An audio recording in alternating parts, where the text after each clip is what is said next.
capture them and cut their fingers off, and then to show the French that they hadn't had their fingers cut off, they go, "Oh, I've still got my fingers, I can do my bow and arrow." I tried to get Orlando to do it in Lord of the Rings, but he wouldn't. He should have been like that. "Oh, Sauron!" Still okay. It would have been a brilliant moment. But, nah. You've got a lovely dress on. Thanks. And a gun. So, Sean Astin, it's widely known that he cut his foot doing a scene. Did you have any mishaps on set filming Lord of the Rings? That was pretty good, actually. I was, I used to hurt quite a lot of people, but I never got hurt myself. I was practicing a sword fencing thing, and one of the stunt guys, Salah Baker, was kindly behind me. I didn't know this, moving rocks so that I wouldn't fall. And I was like, ugh, and I went like that, and I stuck the knife right in his head. Luckily, he's got an enormous hard head. It would have killed a normal human being. But he is a very hard man. I did that. Oh, I broke my pinky. But I did that surfing. Does anyone surf? You get a leg rope that goes onto the surfboard by a little hole. Don't put your pinky in that hole. Because when a wave comes, your pinky will snap. So see in the Mines of Moria, when we're doing all the Mines of Moria stuff, if you ever re-watch The Lord of the Rings, which I would recommend, they're good films. I had a pinky splint on. That Weta made me a pinky splint that looked like pinky.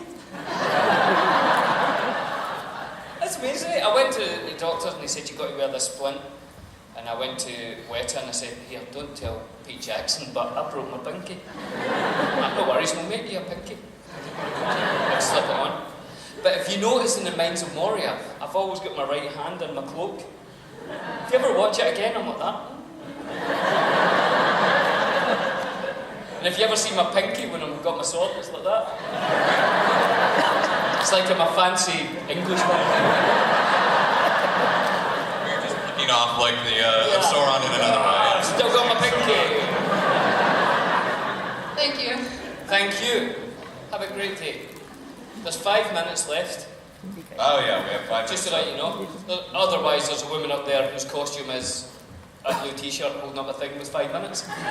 Which might be in Firefly or something, I don't know. The 5-minute hero guy. Starting to fill up there. People arriving, ready for a day at the convention. It's good. I would recommend buying a lightsaber. I normally do that. And a bottle of water. I want to change things up a little bit and ask you about your experience doing Master Commander. Oh yeah. Changing from Lord of the Rings to a all-naval battle, naval movie. Yeah, that was an amazing. That summer, it took about over 5 months to film that movie because when we started it was Peter Weir who made it. I only work with directors called Peter who come from the Southern Hemisphere. It's quite specific. My agents don't like that, but he said working on water is always known to go over time and over budget, and he was convinced that he wanted to make it on budget and on time, so it had to be, it was 5 months, it was a long time. But it was just the most amazing. Very quickly, they put us in a hotel, and the hotel was a golfing hotel. It was down in Baja, California, in Mexico. And it was a golfing hotel. And I don't play golf. I'm Scottish and I don't play golf, I don't know. But they would water the grass to keep it nice every day with water, with poo in it. But, manure or whatever, keep it nice. So it stank. This place stunk of horse poo. And all you could do in it was play golf. So I was like, I don't want to live here. So I found this house for the same money as the hotel. And I said, can I live in this house? And he went, yeah. And it was right in front of a surf break in Baja. So everybody I know who surfed came and lived in my 2-bedroom house, including Elijah Wood, Dom Monaghan, Orlando was there a lot, Salah Baker, who I stabbed in the head, he was there. A driver called Dave from New Zealand, he came and stayed with his girlfriend. Another guy who's a camera guy, Nigel, who worked on Lord of the Rings, he came and stayed. There was 15 of us living in a 2-bedroom.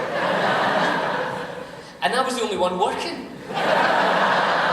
So I'd get up in the morning and waking someone up, because I had a car, and I'd say, can someone take me to work? Because they want a car during the day so they could go on adventures and things. They would drive me to work. I would work all day, climbing the rigging and firing cannons. It was brilliant. And then they'd come and pick me up and take me back. And they'd all be out in the porch painting and playing chess and drinking wine in my house. It was the most wonderful summer. Out in a tall ship, sailing the seas. It was brilliant. I loved it. It was just such a wonderful experience. Thank you very much. Thank you. I think... Yeah, we're running out of time. I think we have time for like one. You'll be the final question. All right, so the girl a moment ago asked if there were any mishaps while you were filming. My question is just like if there were any funny things that happened, like just what the funniest thing that happened like behind the scenes on set. Yeah, that's always different. I thought, you know, when people ask that, you've got a tiny little TARDIS in your hand. Is that Yes. Oh, it's your phone? Yes. Oh, I thought it was actually a tiny TARDIS. Tiny little doctor. An ant doctor. Like Ant-Man, but ant doctor. I'm coming up with the greatest film idea. Is there any producers in you? Ant Doctor Who? Me? They did one where he went small. But was he like Ant-Man? Was he strong? Was Evangeline Lilly in it?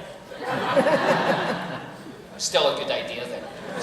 Somebody call Stephen Moffat. Right? Yeah. Yeah, funny things is always hard. It's like saying to somebody, you know, what's the funniest thing that happened to you in the last 4 years? You'd be like that, I don't know, I fell down the escalator. It's funny to everybody else, I don't know. I once saw somebody drop a bottle. We have a drink in Scotland called Iron Brew. And he dropped this bottle of Iron Brew on the escalator going up, and it started falling down. And he was chasing it. And it was like the never-ending. And he was going. It was brilliant. I could have watched that for days. That'd be a good film as well. A short film. If shot in black and white, like a French kind of. Right? Just a guy watching it, holding a tiny TARDIS. And then me. That's it. Done. So a lot of funny things happened. Orlando's always funny. We were in a meeting once, and he was standing at the meeting, and we're all talking about this and we're doing that, and he wasn't saying much, and then he just said, "Do your feet ever feel claustrophobic?" And then he walked out. If you watch Orlando long enough, something funny will always happen. He lives in a different world. I like it. Well, on that note, we are out of time, but this gentleman will be here all day. Go see him at his payroll. Thank you, that was fun. Thank you so much, and thank you again.